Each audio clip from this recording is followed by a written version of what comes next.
Amém, irmãos? Espero que os irmãos estejam bem, em paz. Vamos estar abrindo o primeiro livro de Samuel, capítulo 2. Vamos à nossa liturgia. Diz assim a palavra do Senhor. Então orou Ana e disse: o meu coração exulta ao Senhor, o meu poder está exaltado no Senhor. A minha boca se dilatou sobre os meus inimigos, porquanto me alegro na tua salvação. Até aqui. Vamos orar pela palavra.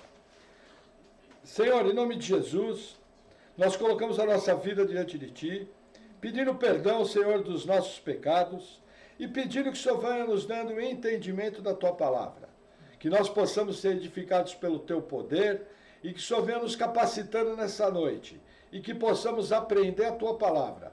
Em nome de Jesus, amém. Amém, amém, irmãos. Veja, só para relembrar os irmãos, no capítulo 1 de Samuel, havia uma disputa familiar, um casamento com duas esposas, uma delas, Ana, que era a preferida do seu marido, não tinha filhos, a outra delas, Penina, e as duas mulheres viviam em constante briga. E principalmente Penina, que tinha filhos, sempre provocava a Ana. Até que, numa das visitas anuais ao templo, Ana se dirige de uma maneira muito intensa ao Senhor, de uma maneira muito perseverante. O sacerdote Eli, inclusive, pensa que ela estava embriagada, e ela corrige o sacerdote, dizendo que ela não estava embriagada. Ele fala, então Deus conceda o seu pedido. E aí Ana retorna, aí ela coabita com seu marido Eucana, e ela vem a conceber. E aí nasce um menino chamado Samuel. Samuel quer dizer nome de Deus. Só que nas suas orações, Ana fez um voto, que era algo do Antigo Testamento. Eu expliquei para os irmãos que no Novo Testamento não existem votos.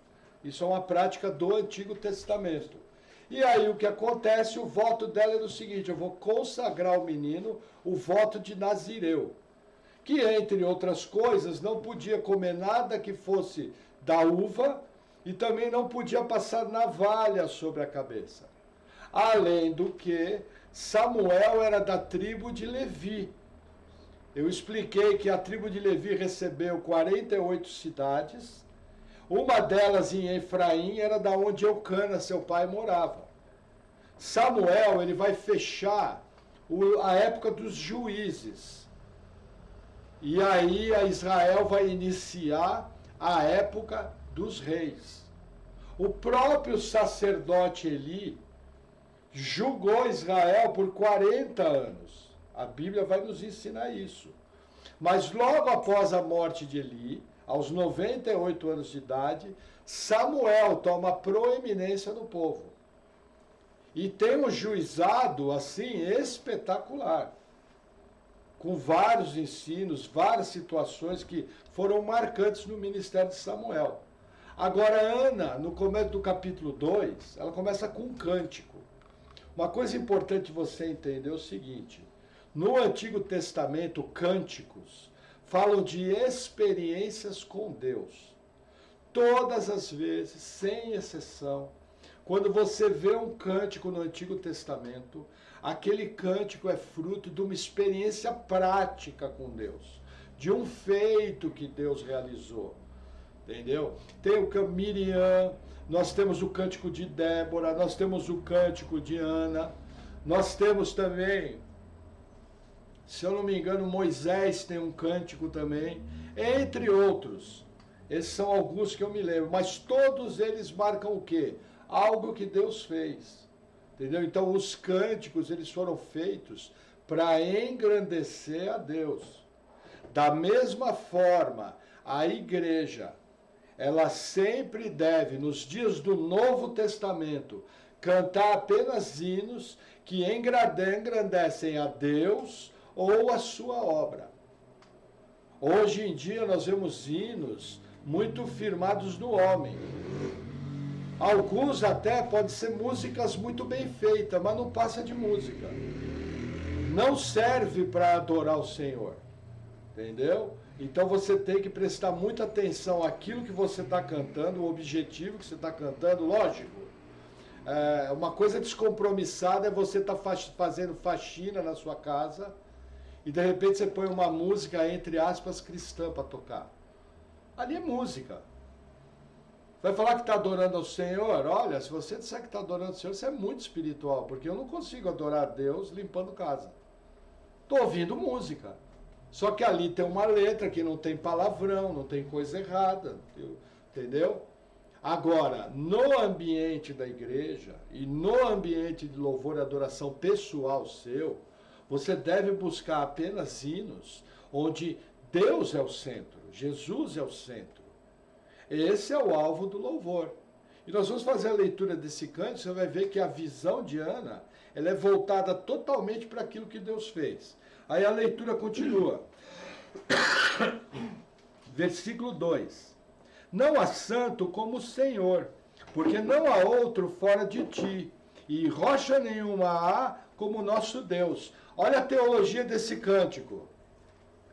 Ana está dizendo, não existem outros deuses. É isso que Ana está dizendo. Então ela já começa com uma teologia correta. Isso aqui choca o mundo moderno. Como não existem outros deuses? Vou te responder, não existindo. Simples assim. Os outros deuses são demônios. É o que a Bíblia ensina. O único que é digno de adoração e que é o único e verdadeiro Deus é Jeová, o Deus de Israel.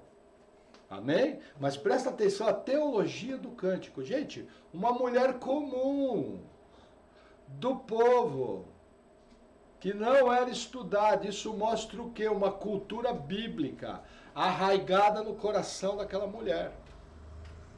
Ela não é uma teóloga, ela não é uma escriba. Tem esse termo em espanhol, os escribas, isso. Ela não é uma escriba, mas é uma mulher encharcada de cultura bíblica, mulher comum do povo. Amém? Vamos seguir, versículo 3. Não multipliqueis palavras de altivez, nem saiam coisas arrogantes da vossa boca, porque o Senhor é o Deus de conhecimento, e por ele são as obras pesadas na balança. Aqui está falando do juízo, do conhecimento de Deus. O arco dos fortes foi quebrado, e os que tropeçavam foram cingidos de força. Os fartos se alugaram por pão, e cessaram os famintos. Até a estéril deu à luz 7 filhos, e a que tinha muitos filhos enfraqueceu. Deixa eu falar uma coisa importante aqui. A estéril deu à luz, ela também está falando da experiência própria. Ela está falando do milagre de uma mulher estéril ter filhos. Só que olha que interessante, quando ela fala teve 7 filhos, ela está apontando para Deus. Entenda, Ana não teve 7 filhos, Ana teve 6 filhos. O que ela está querendo dizer no seu cântico falando de 7? 7 aponta na numerologia bíblica para uma obra completa de Deus. Lembra no Apocalipse? 7 espíritos, 7 olhos, 7 igrejas. Entendeu? Sempre que você vê o número 7, ele é a plenitude de Deus, é número de plenitude. Sabe o que ela está falando aqui? Deus abre a madre das estéreis e enche elas de filhos, conforme a vontade dela. Entendeu? Amém? Vamos seguir, versículo 6. O Senhor é o que tira a vida e a dá, faz descer a sepultura e faz tornar a subir dela. O Senhor empobrece e enriquece, abaixa e também exalta. Levanta o pobre do pó, e desde o monturo exalta o necessitado, para o fazer assentar entre os príncipes, para o fazer herdar o trono da glória, porque do Senhor são os alicerces da terra, e assentou sobre eles o mundo. Os pés dos seus santos guardará, porém os ímpios ficarão mudos nas trevas, porque o homem não prevalecerá pela força. Os que contendem com o Senhor serão quebrantados. desde os céus trovejará sobre eles. O Senhor julgará as extremidades da terra e dará força ao seu rei e exaltará o poder do seu ungido. Então Eucana foi a Ramá, a sua casa, porém o menino ficou servindo ao Senhor perante o sacerdote Eli. Veja que interessante. Ana encerra o seu cântico trazendo a seguinte verdade teológica: o Senhor reina hoje. Nos céus, Deus reina. Mas esse reino ainda não é pleno na terra. Lembra a oração do Pai Nosso? Que venha o teu reino. Quando que esse reino dos céus vai se manifestar plenamente aqui na terra? No milênio. Após a segunda vinda de Cristo, após o Armagedon. Jesus vai vir, o trono de Davi vai ser colocado em Jerusalém, Davi vai ser corregente e Jesus vai reinar sobre toda a terra. E nós, os salvos, em corpos glorificados, reinaremos com ele. Esse é o que nós chamamos de milênio. Então aqui, veja, Ana, sem saber, já estava falando de maneira profética sobre o milênio, falando da grandeza de Deus, de inimigos esmagados, entendeu? De inimigos derrotados, falando de Deus levantar pessoas, falando de Deus abater pessoas, falando de Deus pegar pessoas que tinham muita fartura e trazer fome sobre elas, mostrando a regência total de Deus. O que ela está procurando essa poesia aqui, ó? Isso aqui é poesia hebraica. Poesia hebraica, normalmente, ela caminha entre dois paralelos, para mostrar uma verdade. É um hábito hebraico. E a gente percebe claramente, ora ela fala da bênção, ora ela fala do juízo. Ora ela fala de Deus exaltando, ora ela fala de Deus derrubando. O que a poesia hebraica quer nos mostrar? Mostrando dois opostos, ela tenta mostrar uma situação inteira. Quando você lê nos Salmos, você vai ver que isso é muito comum. Entendeu? Então, sempre, muito cuidado com poesia hebraica. Para vocês terem uma ideia, o último livro que eu vou pregar aqui na igreja, se Deus me der saúde de chegar até lá, vai ser o livro de Salmos. Porque eu tenho me preparado ano após ano, tentado me aprimorar na poesia hebraica. Porque senão é muito fácil você cometer erros. Por exemplo, louvai a Deus com danças. Aí você vai hoje na igreja, a turma está dançando. Aí você pergunta, irmão, da onde que está na Bíblia dançar? Ah, está lá no Salmo 150. Aí você diz, meu irmão, aquilo é poesia hebraica, ela está querendo mostrar a experiência musical. Está querendo mostrar a intensidade de algo. Eu louvo a Deus com adufes, eu louvo a Deus com danças, eu louvo a Deus com harpa. É poesia hebraica, ela está querendo mostrar toda uma experiência musical. Em nenhum lugar da Bíblia manda você dançar em culto. Nem no culto do tabernáculo, nem na igreja. Entendeu? Aí a pessoa fala, mas a Bíblia não proíbe.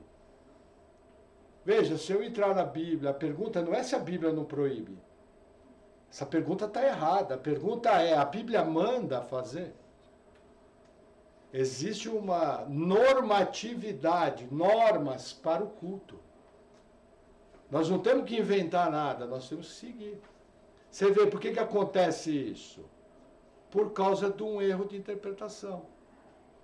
Aí as pessoas vão lá, colocam elementos de culto onde não aparece. Amém?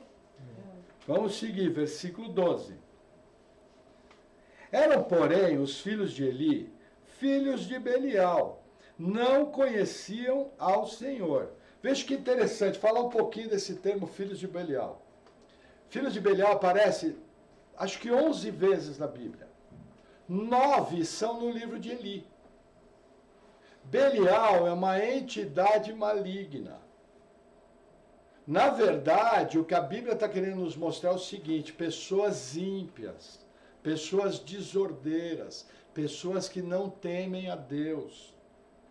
É isso que a Bíblia está querendo nos mostrar. Nessa época aqui em Israel, todo tipo de pessoa que não servia a Deus era chamado de maneira popular de Belial, filho de Belial. Então esse termo aqui está falando de pessoas barra pesada.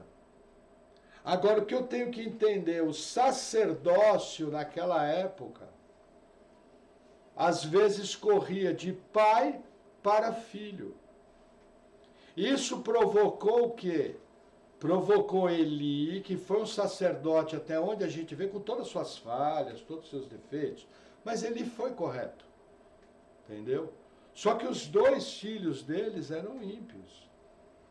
Veja que interessante, em nenhum lugar do Novo Testamento existe sucessão familiar. Por exemplo, aqui na igreja, eu sou pastor. O Rodrigo está estudando teologia. Mas para ele ser pastor dessa igreja, vocês têm que eleger ele. E ele tem que ser sabatinado. Ele tem que ser entrevistado. Ele tem que mostrar para que veio. E os irmãos que são membros da igreja podem acatar ele como pastor. Não porque é meu filho, mas porque ele tem um ministério, tem um chamado, da mesma maneira que qualquer outro. Entendeu? Não sei se foi aqui. Muitos aprenderam de maneira diferente. Mas no meio das igrejas batistas, quem elege o pastor é a igreja. Quem elege diácono é a igreja. Quem governa a igreja batista são os membros. O pastor tem autonomia, mas até um certo limite. Ele é limitado por uma confissão de fé. Eu não posso ultrapassar essa confissão de fé. Inclusive, os irmãos têm poder de, mostrando um erro teológico, me destituir do pastorado da igreja. Isso está em estatuto da igreja. Pode ser convocado uma assembleia, lógico, isso aí tem que ser feito com muito critério, critério bíblico. Mas vamos dizer que eu começo a loquear. Nas igrejas batistas, os irmãos que são membros têm condição de tirar o pastor. Entendeu? Então é uma coisa muito legal isso aí. Na verdade, quando nós escolhemos o modelo batista, um dos motivos que pesou foi esse. Aquela questão que o pastor não é o papa. Quem é o pastor? É o arcebispo. Não tem o papa, mas tem o cardeal. Sabe? O cara manda prender, manda soltar, isso aí não é bíblico. Normalmente o que acontece em sistemas assim, o camarada se aposenta, põe o filho. Por quê? Porque a riqueza da igreja fica na mão da família. Simples assim. Entendeu? Precisamos tomar muito cuidado com isso. Se a Bíblia mandasse fazer, nós faríamos. Como a Bíblia não manda fazer, você só pode aceitar algo parecido por vocação. Entenderam? Você vê, Rofini e Finéias eram dois endemoniados. Dentro do que, entre aspas, não existia igreja, mas dentro do lugar onde se louvava a Deus. Entendeu? Lembram, a igreja iniciou oficialmente no dia de Pentecostes. Antes do dia de Pentecostes não existia igreja. Existia povo salvo, é diferente. Amém? Vamos seguir, versículo 13. Porquanto, aí vai explicar os filhos de Eli. Porquanto, o costume daqueles sacerdotes com o povo era que, oferecendo alguém algum sacrifício, estando se cozendo a carne, vinha o moço do sacerdote com um garfo de 3 dentes na sua mão e enfiava-o na caldeira, ou na panela, ou no caldeirão, ou na marmita. E tudo quanto o garfo tirava, o sacerdote tomava para si. Assim faziam a todo Israel que ia ali a Siló. Também, antes de queimarem a gordura, vinha o moço do sacerdote e dizia ao homem que sacrificava: dá essa carne para assar ao sacerdote, porque não receberá de ti carne cozida, mas crua. E dizendo-lhe o homem: queime-se primeiro a gordura de hoje, e depois toma para ti o quanto desejar tua alma. E então ele lhe dizia: não, agora a hás de dar, e se não, por força tomarei. Era, pois, muito grande o pecado desses moços perante o Senhor, porque os homens desprezavam a oferta do Senhor. Qual era o caso? O livro de Levítico, ali capítulo 7, capítulo 3, ensinava o seguinte: a gordura era para ser queimada para Deus. Uma porção da carne cozida, depois de queimada a gordura, o sacerdote puxava, o que vinha era dele. O que os filhos de Eli fizeram, Rofini e Finéias? Eles queriam a carne crua, com gordura, para fazer um churrascão. A ideia é essa mesmo, picanha, costela. Entendeu? Gente, isso aí é uma abominação. Por quê? Porque no culto do Antigo Testamento, a gordura era para ser queimada a Deus, não podia ser tocada. Você sequer podia comer a carne com gordura. Então era a mesma coisa que eu pegar nesse culto e tomar a parte de Deus. Mais ou menos é um alerta que existe no Novo Testamento. Nenhum pregador pode tomar a glória para si. Você quer fazer um teste? Hoje em dia se fala muito em operações do Espírito Santo, correto? E eu concordo. Você quer saber mesmo se é o Espírito Santo operando? Primeira coisa, toda operação do Espírito Santo vai tirar o motor da moto. Toda operação do Espírito Santo vai engrandecer a Jesus e engrandecer a obra salvadora na cruz do Calvário. Qualquer coisa que não engrandeça Jesus não é do Espírito Santo. Não, irmão, não, mas irmão, eu vi um pessoal lá na minha igreja cair no chão. Engrandece a Jesus cair no chão? Você vê alguém na Bíblia caindo no chão? Você só vê alguns profetas caindo com o rosto em terra, prostrados, após ter uma visão extraordinária. Mas não esse cai-cai que tem por aí. Isso não engrandece a Deus. Sai rodando igual peão. Já viu crente helicóptero? Não sei se na Venezuela tem crente peão, crente helicóptero. Já viu? Crente giraia. Sabe? Já viu? Tem crente giraia, soldadinho. É, tem. Eu pergunto, engrandece a Deus? Não. Eu pergunto, um pastor que pega um microfone e fala, agora eu vou orar. E começa a falar, Senhor, eu estou vendo agora anjos acampados aqui em volta, aguardando a igreja. Esse pastor está apontando para quem? Para Jesus ou para ele? Está apontando para ele. Então é muito fácil de ver. As pessoas são enganadas porque querem. Porque você vê rapidinho quando Jesus não está sendo engrandecido. Se ele não está sendo engrandecido, ali não é uma operação do Espírito Santo. O ministério do Espírito Santo é convencer do pecado, da justiça e do juízo e da salvação em Cristo. O ministério do Espírito Santo engrandece a Jesus. Simples assim. Eu não sei porque o pessoal confunde tanto. Você vê, esses homens roubavam uma glória que era de Deus, que naquele culto era queimar gordura, fazer tudo certinho, segundo uma série de regras. E eles tomavam aquilo para si, transformando o tabernáculo numa bagunça. Aí a narrativa continua. Versículo, só um minuto, 18. Deixa eu tomar um gole de água.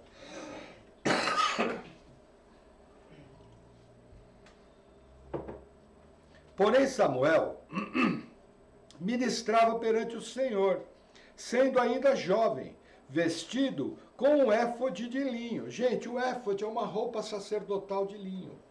Uma roupa branca, uma túnica que ia até o meio das coxas, manga cortada, entendeu? Era uma roupa leve que eles usavam para fazer os trabalhos dentro do tabernáculo. Isso que é um éfode, tá? 19. E sua mãe lhe fazia uma túnica pequena, e de ano em ano lhe trazia, quando com seu marido subia para oferecer o sacrifício anual. E Eli abençoava a Eucana e a sua mulher, e dizia, o Senhor te dê descendência dessa mulher, pela petição que fez o Senhor. E voltavam para o seu lugar. Visitou, pois, o Senhor a Ana, que concebeu, e deu à luz 3 filhos e 2 filhas. E o jovem Samuel crescia diante do Senhor. O que acontece? No culto do Antigo Testamento, uma vez por ano, eles iam ao tabernáculo. O que Ana fazia? Levava uma túnica, porque o menino crescia. Precisava trocar de roupa, quem tem filho pequeno sabe. Infelizmente, eles crescem mais que o reajuste salarial, entendeu?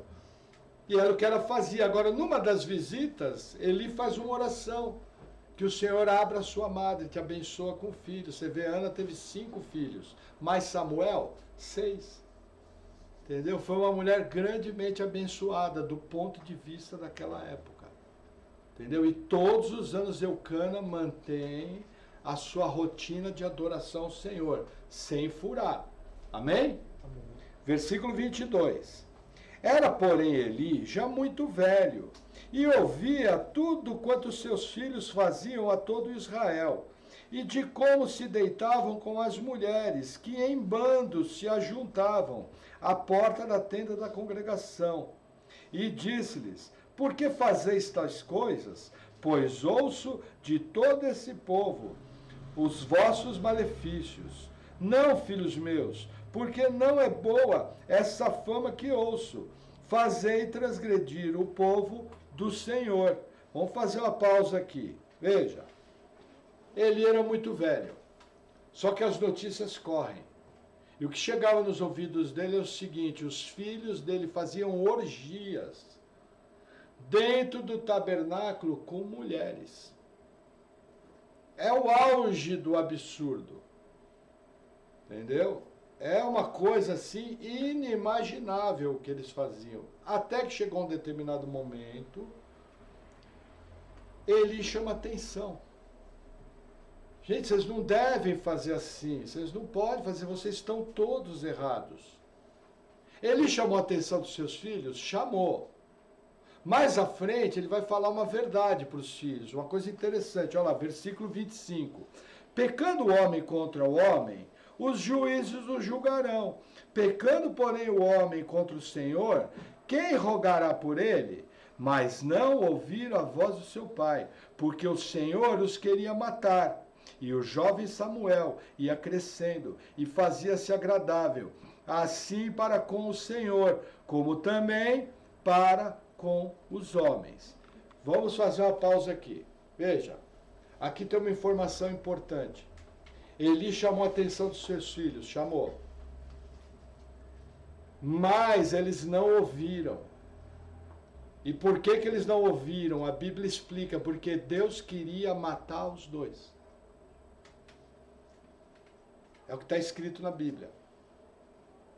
Pastor, Deus não é graça. Olha, aqui nesse versículo não. Aqui nesse versículo, Deus não... Quem é que convence do pecado, da justiça e do juízo? Deus. Através do Espírito Santo. Se eles não ouviram, foi porque Deus tirou a mão. Deus entregou Rofini e Finés para os próprios desejos. Qual o motivo? Deus queria matar os dois. Isso é uma informação que na igreja brasileira do século XXI, ela soa esquisita para o ouvido. Como Deus quer matar? É assim, Deus queria matar. Na minha Bíblia está até grifado a lápis. Vou reler, parte B do 25. Mas não ouviram a voz do seu pai, porque o Senhor os queria matar. Entendeu? Agora, o que eu vejo que foi o erro de Eli aqui? Eli deveria ter expulsado os 2 filhos do tabernáculo. Entendeu? Não poderia permitir. Irmãos, ensinar uma coisa para vocês que têm filhos. Se os seus filhos novos começar a querer viver uma vida ímpia, não aceite. Se posicione. E, se necessário, apresente a porta da rua. A frase correta com o filho é assim: olha, essa casa nós servimos a Deus, nós andamos na regra de Deus. Esse tipo de vida, de ficar fazendo sexo com todo mundo, ficar se embriagando, ficar usando droga, nessa casa a gente não admite. para viver dessa maneira é da porta para a rua. Esse foi o grande erro de Eli. Esse erro vai causar um resultado para as gerações de Eli. Entendeu? Outro dia eu estava ouvindo uma aula lá no nosso curso de teologia, aí um pastor procurou o pastor Marcos Granconato, falou, pastor, preciso falar com você, um pastor antigo. Aí o Granconato falou, o que foi? Ele falou, meu filho começou a fazer isso. Começou a viver uma vida maluca. Aí o Granconato falou, mas qual é o problema? Ele falou, não, eu cheguei para ele e falei, na nossa casa nós não vivemos assim. E se ele queria viver daquela maneira, ele teria que se sustentar e ir por seu próprio recurso. Aí ele pegou e falou, olha, eu quero viver assim. E pegou sua mala e foi embora. Aí qual era a dúvida daquele pastor? Ele falou, eu fiquei desaprovado para o ministério? Aí o pastor Marcos Granconato falou, olha, em cima da atitude que você teve, não.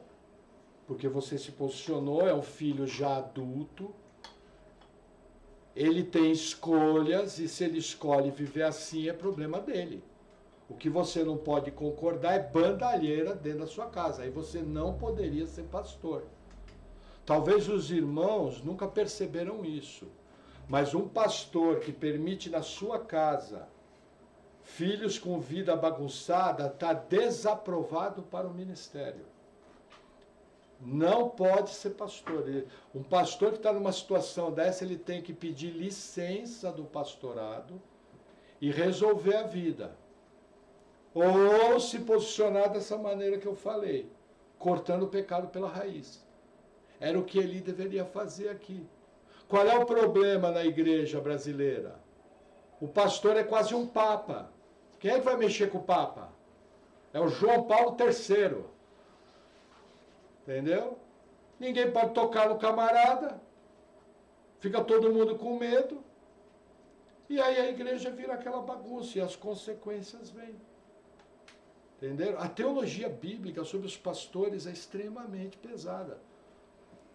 Eu lembro, o pastor que eu caminhei com ele aqui em Curitiba, já falecido, o pastor Miguel Piper, americano, o filho dele nos Estados Unidos começou a viver uma vida maluca. O que ele fez? Se licenciou do pastorado e foi para os Estados Unidos atrás do filho, até que ele ganhou o filho para Jesus. Entendeu? Ele foi mais radical ainda. Lógico, concordo com tudo, com a teologia do pastor Miguel Piper? Não. Mas ele foi um homem de caráter, foi um homem correto e dessa maneira agiu extremamente certo. Um grande exemplo para nós.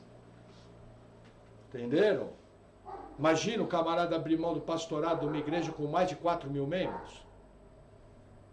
Uma grande igreja.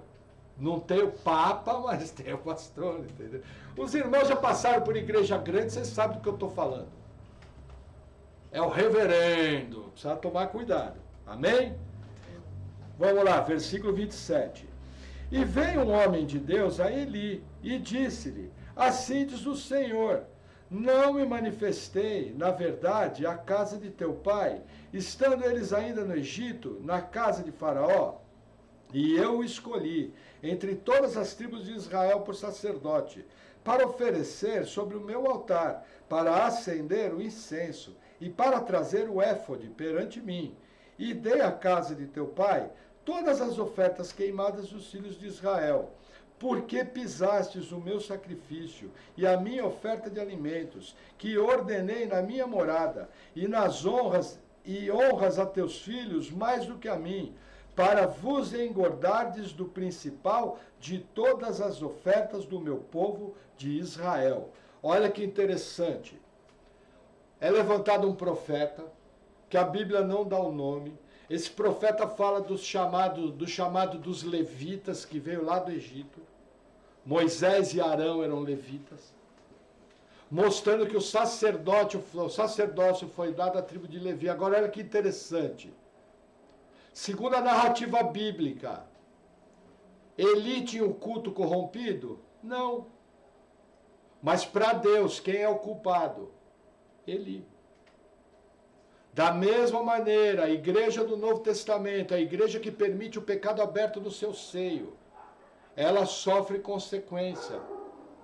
1 Coríntios 5 fala, tirai do meio tal iníquo. Entendeu? Como eu já falei para os irmãos, você vai nas cartas do Apocalipse, as cartas falam assim: se não se arrependeres, eu virei contra ti e removerei o seu castiçal. Quem está falando? Jesus. Quem vai trazer juízo para a igreja? Jesus. Eu pergunto, se Jesus trouxer juízo para o nosso meio, por impiedade, quem pode segurar a mão do Senhor? Mais ou menos, guardando a proporção, é o que está acontecendo aqui. Deus se virou contra Eli. Eli não fez nada diretamente, mas a omissão de Eli em não expulsar seus filhos trouxe uma desgraça e ele foi cobrado. Você não ouve Deus se dirigir a Rofini e Finéias. É que nem você, pai e mãe. No juízo, você vai ser cobrado por aquilo que você fez em relação aos seus filhos. É que nem eu, Maurício. Vocês vão estar lá no tribunal de Cristo. Vocês vão ver que vai chegar um determinado momento, eu vou ser chamado diante do Senhor e vou dar contas a Deus de todas as obras que eu realizei aqui nesse púlpito. E olha, gente, não vai ser fácil. Vocês vão ver o pastor de vocês falando baixo e fino. E com todo o temor, porque nós somos imperfeitos, é só pela graça de Deus. Deus não vai olhar na cara de vocês, vai olhar na minha. Mesma coisa você, marido, foi que nem Deus quando chegou para Adão, falou: Adão, o que fizeste? Aí Adão jogou a bronca: ah, a mulher que tu me deste. Aí mulher que fizesse, a serpente. Aí veio batendo: serpente maldita, a mulher vai sofrer dor, o homem vai, suor teu rosto comerá. Entendeu? Sobrou para todo mundo, mas quem foi cobrado? Adão, o cabeça. Gente, lembra disso. Você vai ser cobrado como chefe de família. Você, irmã, vai ser cobrada como matriarca da família, como auxiliadora idônea. Deus vai cobrar. Graças a Deus que nós somos salvos pela graça e não por obras. Senão eu vou te contar um segredo. Estava todo mundo aqui no inferno. E eu ia abrir a fila, falar: uau, ia ser o primeiro, com certeza. Entendeu? É só pela graça mesmo. Não tem jeito. Amém? Vamos seguir mais um pouquinho. Versículo 30, aí vem o peso.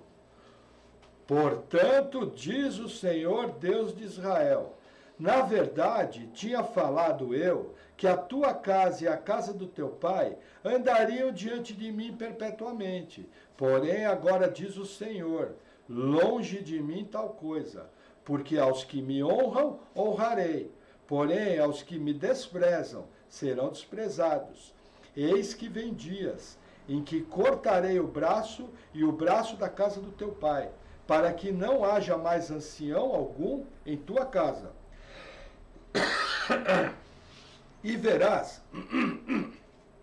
um inimigo na morada, em lugar de todo o bem que houvera de fazer a Israel. Nem haverá por todos os dias ancião algum em tua casa. O homem, porém, a quem eu não desarraigar do meu altar, será para te consumir os olhos e para te entristecer a alma. E toda a multidão da tua casa morrerá quando chegar a idade varonil. Gente, Deus dá um decreto pesado de uma forma que nós vemos em poucos lugares da Bíblia. Deus está falando isso para o seu povo. Entendeu? Para um homem que foi juiz em Israel 40 anos. Que aparentemente não teve nenhum pecado grosseiro, assim, tirando esse problema com os filhos. Eli foi um camarada limpo. Mas olha a consequência da atitude dele. Não teria mais anciãos na casa dele. Ninguém mais da família dele serviria a Deus. A consequência por gerações. Entendeu? Consequências dos seus atos. Isso é o que Deus decreta aqui. E aí o que acontece? O 34. E isso te será por sinal, a saber, o que acontecerá a teus 2 filhos, a Rofini e a Finéias. Ambos morrerão no mesmo dia. E eu suscitarei para mim um sacerdote fiel, que procederá segundo o meu coração e a minha alma, e eu lhe edificarei uma casa firme, e andará sempre diante do meu ungido. E será que todo aquele que restar da tua casa virá inclinar-se diante dele por uma moeda de prata e por um bocado de pão, e dirá: rogo-te que me admitas a algum ministério sacerdotal, para que possa comer um pedaço de pão. O que Deus está falando aqui? Deus está falando do sacerdócio de Samuel, mas também está apontando para o sacerdócio de Jesus. Sacerdócio firme, perpétuo. Entendeu? Existe aqui um apontamento. Fala de Samuel, fala do sacerdócio fiel, mas também aponta para o futuro. Agora o que Deus fala? Os levitas da tua família vão mendigar na frente do tabernáculo. Vão pedir esmola. Vai pedir por favor para que tenha algum serviço no tabernáculo para que não passe fome. Quem fez isso? Deus. E o que Deus determinou? A morte dos 2 filhos no mesmo dia. Gente, já pensou você perder 2 filhos no mesmo dia? Vocês conseguem imaginar isso? A pergunta é, precisava? A pergunta é, não houve um ponto lá atrás onde isso poderia ser interrompido? Onde as atitudes ímpias de Rofini e Finéias podiam ser confrontadas? Gente, falar uma coisa para você, se você não disciplinar o seu filho ou sua filha, o mundo vai disciplinar. Só que existe hora que o mundo disciplina no caixão. E você vai voltar chorando do cemitério se perguntando, por que eu não fui mais firme com meu filho, com a minha filha? Se você vai lá em Piraquara, tá cheio de Isaías presos. Está cheio de Mateus presos. Está cheio de gente que foi criada na igreja. Nas salinhas de professoras, como a irmã Paula. E quando veio a juventude, a vida foi para o buraco. E um buraco tal, que trouxe a prisão. E olha, se trouxe a prisão, ainda agradeça. Há mais ou menos alguns meses atrás, nós ficamos sabendo de uma história, não posso dar muitos detalhes. A pessoa estava presa, se desviou da igreja e estava presa. No presídio, Deus iniciou a restauração, a pessoa voltou. Aí a pessoa conseguiu sair por bom comportamento, na igreja. Frequentando culto, certinho em casa, fazendo tudo certinho. Chegou um dia, foram lá e mataram com 14 tiros. Na igreja. Pergunta, você sabe por quê, pastor? Não sei. Mas uma coisa eu posso te falar, se nunca tivesse se envolvido com bandidagem, não ia tomar 14 tiros executado. Isso é uma marca de execução, né? Percebe o que eu estou falando? Eu já fiz funeral de pessoa que conhecia a palavra, foi alvejado por trás, na nuca. Não sabe nem o que atingiu. E estava indo vender droga. Eu pergunto, uma pessoa dessa tem chance de ter sido salva? Olha, difícil. Difícil. Entendeu? Então isso é uma coisa que eu tenho que parar para pensar. As minhas atitudes, veja, gente, não existe maldição hereditária, nem bênção hereditária. Mas eu tenho que entender que existe um efeito das minhas atitudes. Coisas, por exemplo, eu sou um bom pai, uma boa mãe, mando meu filho para o colégio, procuro dar bons exemplos, procuro dar um ensino correto, procuro levar tudo certinho. Gente, árvore boa dá fruto bom. Normalmente a árvore você conhece pelo fruto. Veja, é dificílimo acontecer, pode, mas a regra É o que Provérbios ensina. Ensina o teu filho no caminho para que quando for grande não se desvie dele. Isso aí não é uma lei. Isso é uma regra em geral. Em geral, todo mundo que ensina o filho certinho, o filho vai caminhar. Entendeu? Agora, pode acontecer uma exceção ou outra. Provérbios não é matemática pura. Esse é um grande erro em Provérbios.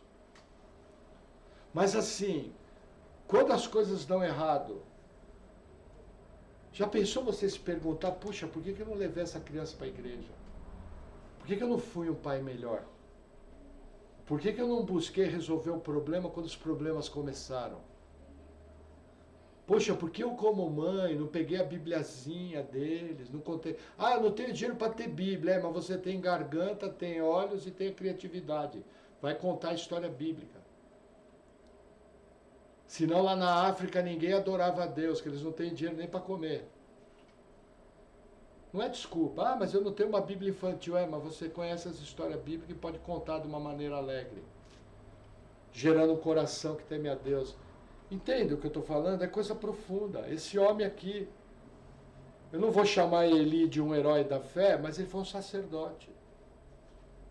Viveu até 98 anos de idade. Julgou Israel por 40 anos. Ele tinha várias qualidades, mas fez o que era errado em relação a seus filhos. E aquela consequência despertou a ira de Deus de uma tal maneira que Deus decretou, falou, ó, acabou. Com a família de vocês, não. Gente, existem outros casos bíblicos em que Deus pega uma linhagem e falou, aqui não. Entendeu? Por exemplo, lá no Êxodo, teve famílias que foram tragadas pela terra, o clã inteiro. Quando Acã tomou um objeto maldito da cidade de Jericó, não morreu apenas Acã. Morreu ele e a família dele, que não tinha feito nada. Entenda um princípio, e esse princípio, principalmente no Antigo Testamento, aparece. É o princípio do juízo coletivo. Deus, em algumas situações, estabelece um juízo pela coletividade. Lembra quando Jerusalém caiu? O que Deus fala? Olha, se tivesse Noé, se tivesse Daniel, a única coisa que eles teriam aí, eles iam ganhar a sua vida como despojo. Mais nada, iam ser levados junto cativo. Pô, Noé e Daniel, gente. Deus não está brincando. Por quê? Porque era um juízo coletivo sobre o povo. Por exemplo, nosso país, idólatra, sexólatra, ímpio, várias vezes a gente vê um juízo coletivo contra o nosso povo. Como? Através de autoridades ímpias. Generalizado. Entendeu? Então, assim, tanto Deus também abençoa de maneira coletiva. Ah, pastor, a base bíblica, livro dos Atos dos Apóstolos, pregação de Paulo. Deus traz a chuva tanto a justos como a injustos. Se não me engano, é Atos 13 ou Atos 17. Paulo prega isso. Que, olha, na época que vocês eram ignorantes, Deus trouxe chuva, Deus trouxe colheita, Deus deu para comer. É o princípio da bênção coletiva. Mas nós temos que entender como Deus age. E é muito difícil as pessoas entenderem que Deus mata. Não só isso. Que Deus matar, tudo bem, ele é autor da vida, legal, Deus matou, beleza, entendi. Agora, Deus querer matar,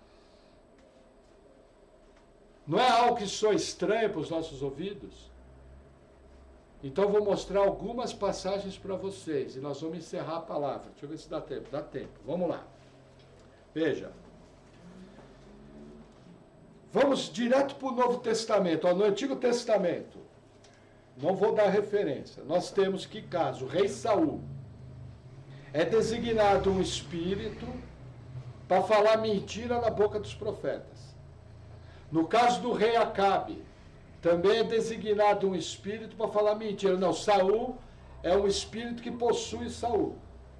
No caso do rei Acabe, é designado um espírito para falar mentira na boca dos profetas. O marido de... a esposa de Davi, Abigail, Nabal, Deus matou. Aí são 3 exemplos do Antigo Testamento. Mas eu quis ir no Novo Testamento. Por quê? Porque tem gente que chega e fala, olha, o Deus do Antigo Testamento era um Deus de juízo. O Deus do Novo Testamento é um Deus de amor. Não sei aonde. Que é o mesmo Deus. Agora vamos ver se isso aí que o povo fala aí fora, que Deus é só amor, se isso tem fundamento no Novo Testamento. Então vamos lá, Atos dos Apóstolos, capítulo 5. Lá no Novo Testamento. Se você chegar em Apocalipse, volta, porque você está bem atrasado. Em torno da página 1150 da sua Bíblia, você vai encontrar Atos 5. Texto clássico. Diz assim: mas um certo homem, chamado Ananias, com Safira, sua mulher, vendeu uma propriedade e reteve parte do preço, sabendo também sua mulher, e levando uma parte, a depositou aos pés dos apóstolos. Qual é o caso aqui? Na igreja de Jerusalém, todo mundo começou a ofertar. Aí um casal, Ananias e Safira, venderam uma propriedade. Pegaram uma parte do dinheiro e guardaram. E a outra parte puseram de oferta. Até aí tudo bem. Mas olha o que vai acontecer, versículo 3. Disse então Pedro, Ananias, por que encheu Satanás o teu coração, para que mentisses ao Espírito Santo e retivesses parte do preço da herdade? Guardando-a, não ficava para ti, e vendida, não estava em teu poder? Por que formaste esse desígnio em teu coração? Não mentisses aos homens, mas a Deus. E Ananias, ouvindo essas palavras, caiu e expirou. E um grande temor veio sobre todos os que isso ouviram. Gente, não teve cura interior, não teve encontro com Deus, não teve chamado a arrependimento, Deus só falou, por que você mentiu ao Espírito Santo? Agora vai cair duro e morrer. O que Deus fez? Você não vê um apelo ao arrependimento aqui. Deus riscou, não teve segunda chance. Ananias era da igreja, não entra nessa história que Ananias não era salvo. Você não tem base bíblica para dizer que Ananias não era salvo, você vai boiar. Você não tem como sustentar na Bíblia. Ao contrário, a narrativa bíblica mostra que Ananias era da igreja, que nem eu e você. O que Deus fez? Mentiu, nem perguntou, viu, mas não sei o quê, não. Passou o fio de espada. Olha o que acontece com a esposa dele. Versículo 6. E levantando-se os moços, cobriram o morto, e transportando para fora o sepultaram. E passando um espaço de quase 3 horas, entrou também sua mulher, não sabendo o que havia acontecido.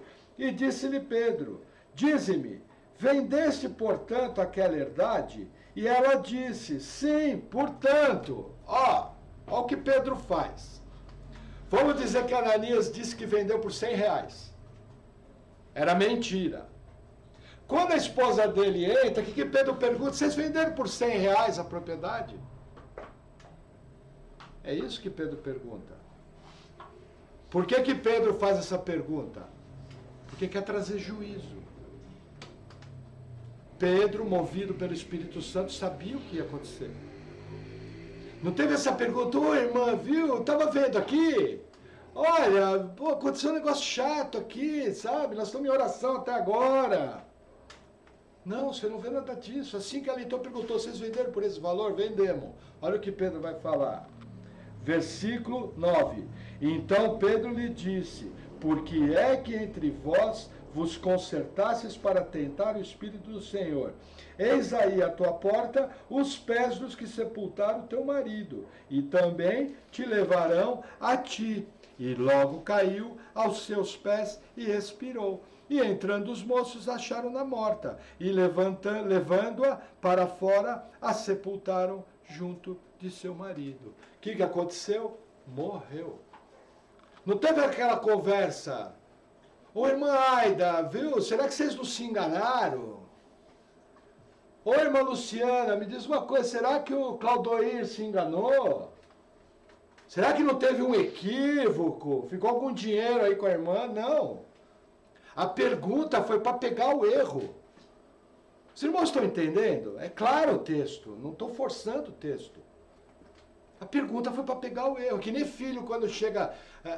filho cabulou a aula, matou a aula, gaseou a aula. Sabe quando foge da escola? Aqui a gente chama matar a aula. Aí a escola liga, o fulano tá aí, e o filho não sabe. Aí quando o filho chega em casa, você pergunta, e aí, como é que foi a última aula? Aí o filho conta aquela mentira, fiz isso, fiz aquilo outro, o professor fez isso. É engraçado, só que ligaram da escola que você não estava lá. Foi o que Pedro fez. Foi a mesma pergunta. Por quê? Porque a intenção do Espírito Santo era matar, era extirpar o pecado. E aquilo gerou temor. Essa igreja aqui, quando Pedro passava, as pessoas eram colocadas do lado para ver se a sombra de Pedro curava. É a mesma igreja. Essa igreja aqui, Pedro foi preso e recebeu uma visita durante a noite, tinha 16 guardas. Os 16 ficaram dormindo e o anjo abriu o presídio inteiro. Oh, glória a Deus, aleluia. Mas e o Ananias e Safira? Tem que lidar com os dois. Isso é ser cristão. Não é só o lado do anjo. Ananias e Safira deixa pra lá, pastor. História boba, tira fora. Tá aí porque os irmãos é chato. Lucas foi chato. Quer ver mais um texto? Vamos lá. Carta de Paulo aos Romanos, próximo livro, capítulo 1.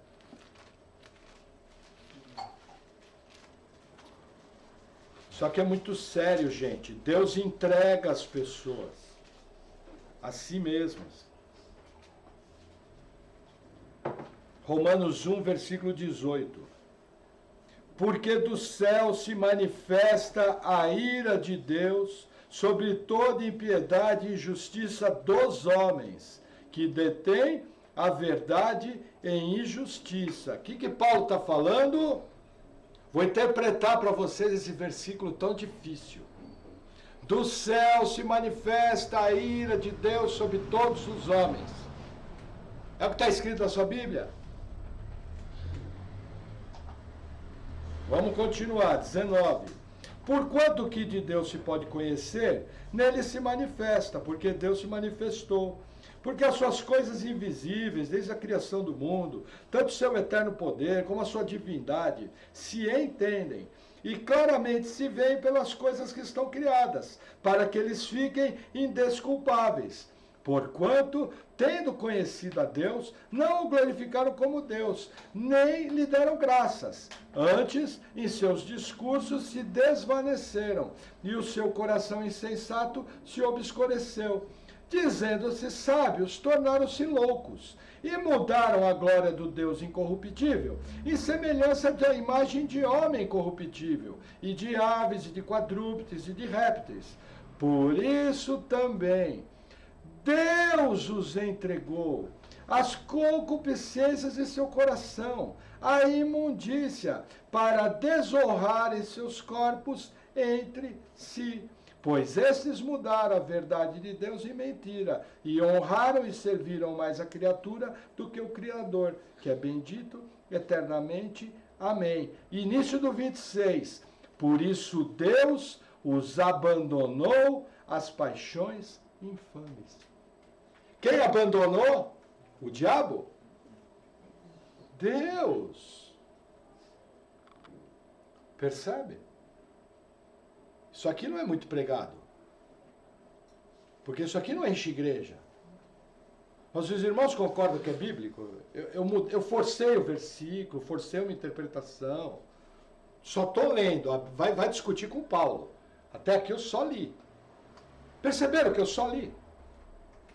Não dá nem para conjecturar. Mas olha que interessante, mais um texto. Próxima carta, 1 Coríntios 5. Viram umas páginas aí? 1 Coríntios 5. Olha que interessante. Qual era o caso aqui?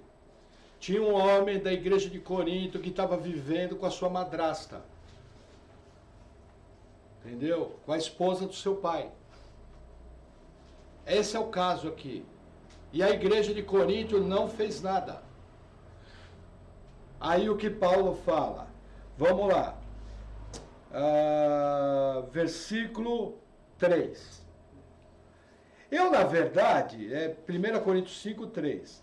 Ainda que ausente no corpo, mas presente no espírito, já determinei, como se estivesse presente, que o que tal ato praticou, quem é? O homem que está vivendo com a esposa do seu pai. Em nome de nosso Senhor Jesus Cristo, juntos vós e o meu espírito, com o poder de nosso Senhor Jesus Cristo. O que ele está falando?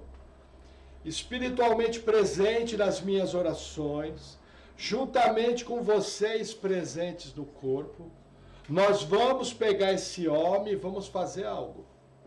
É o que Paulo está falando aqui. Versículo 5. Seja esse tal, entregue a Satanás para a destruição da carne, para que o espírito seja salvo no dia do Senhor Jesus. Não é boa a vossa vanglória. Não sabeis que um pouco de fermento faz levedar toda a massa? Purificai-vos, pois, do fermento velho, para que sejais uma nova massa, assim como estáis sem fermento, porque Cristo, vossa Páscoa, foi sacrificado por vós. Versículo 11. Mas agora vos escrevi, que não vos associeis com aquele que, dizendo-se irmão for, fornicador, avarento, idólatra, ou maldizente, ou beberrão, ou roubador, com o tal, nem ainda comais. O que Paulo fala? Expulsa esse irmão da igreja. Quando ele for expulso da igreja, ele é removido da proteção da igreja. O que vai acontecer? Ele vai ser destruído por Satanás. Ao ser destruído por Satanás, duas coisas vão acontecer. Ou ele volta para a igreja, ou ele morre. Entendeu? Nesse caso aqui, pelo que aparece na próxima carta, parece que esse irmão se arrependeu e voltou. Aí Paulo fala, olha, não o trateis de maneira dura.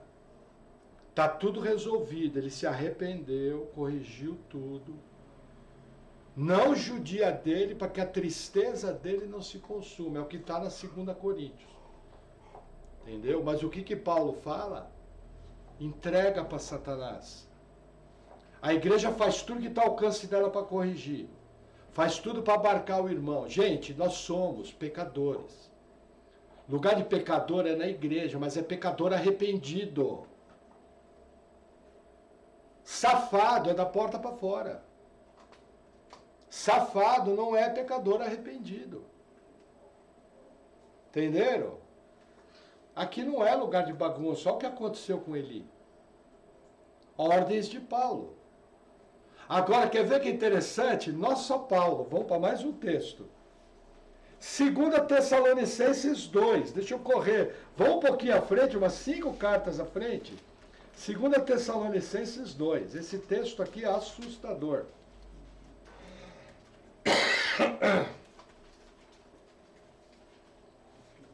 Versículo 7. Eu vi que estava errado, estava na 1 Tessalonicenses. Olha que interessante. 2 Tessalonicenses 2, versículo 7. Paulo falando. Porque já o mistério da injustiça opera. Somente há um que agora o retém, até que do meio seja tirado.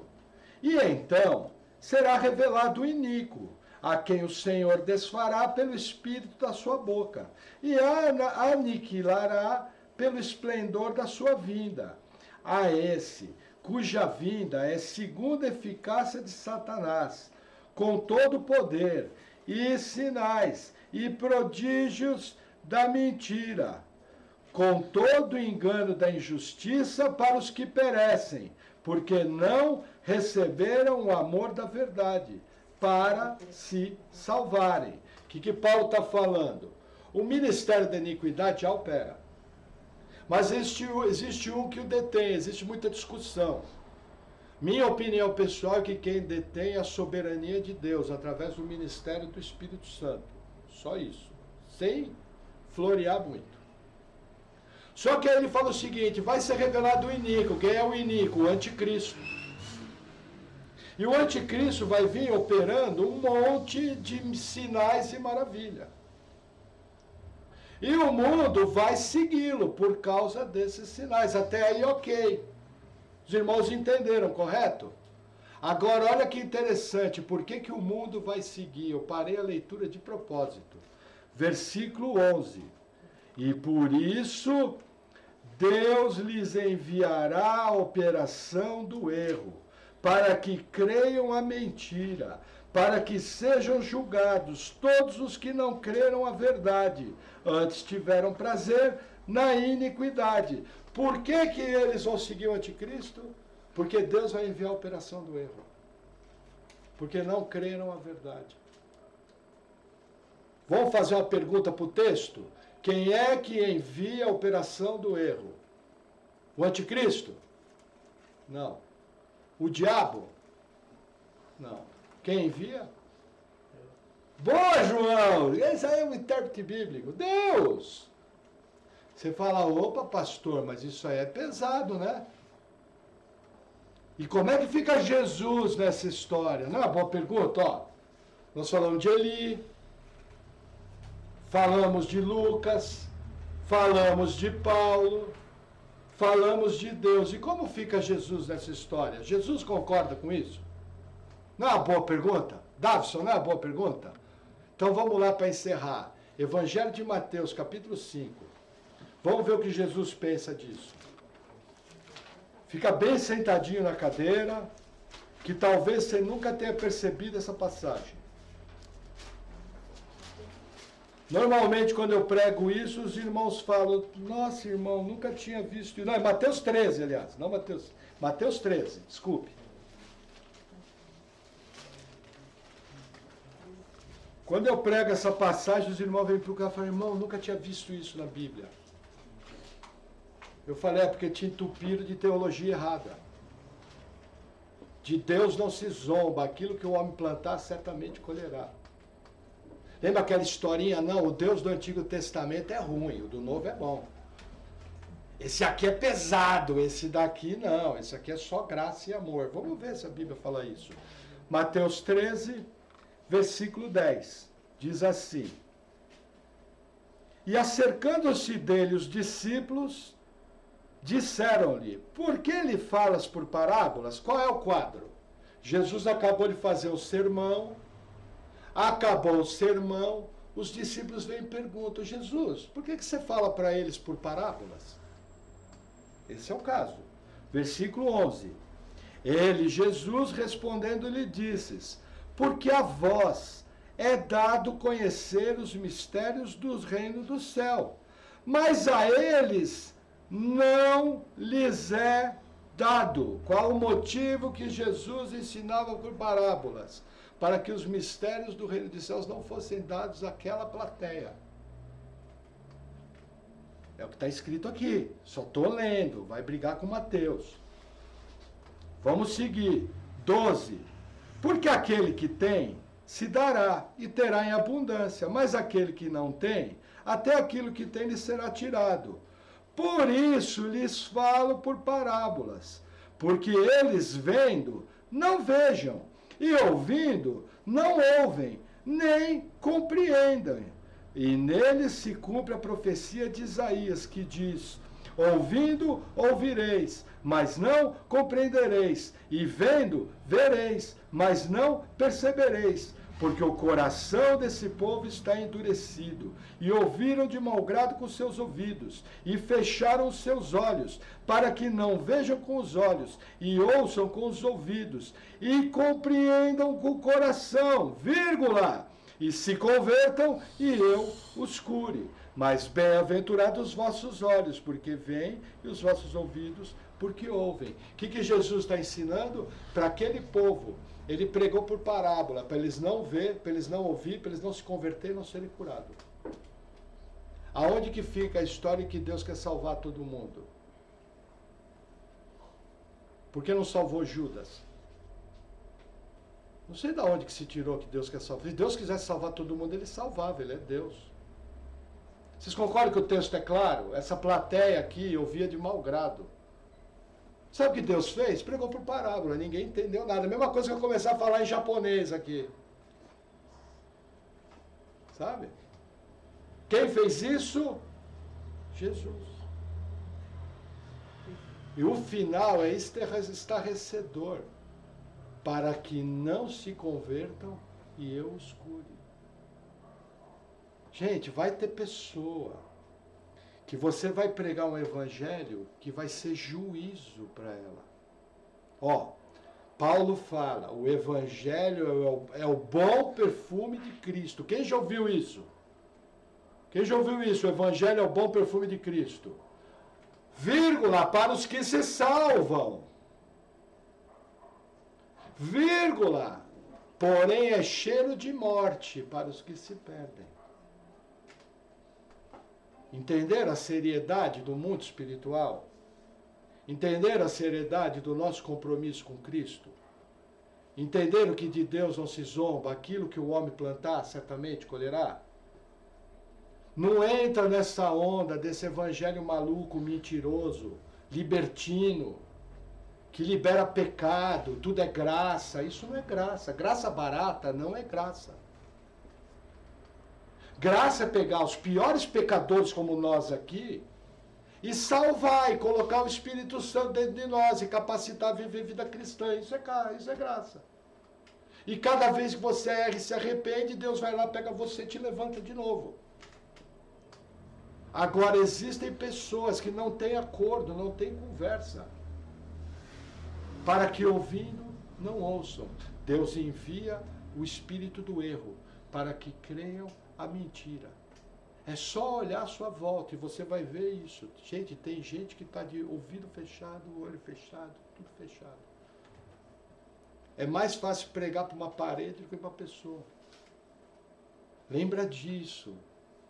Salvação para nós foi um milagre de Deus. E olha, Deus escolheu, talvez nós sejamos os piores pecadores. Com todo respeito. Não pensa que você é flor que se cheira. Não pensa que existe algo bom em você. A sua parte na obra da salvação foi o pecado. A parte de Deus foi efetivamente salvar. Sabe aquele hino tolo? Eu quero de volta o que é meu. Eu não, fica para você, não quero não. O que era meu era condenação no inferno. Era o que eu merecia. Eu não podia nem me achegar a Deus.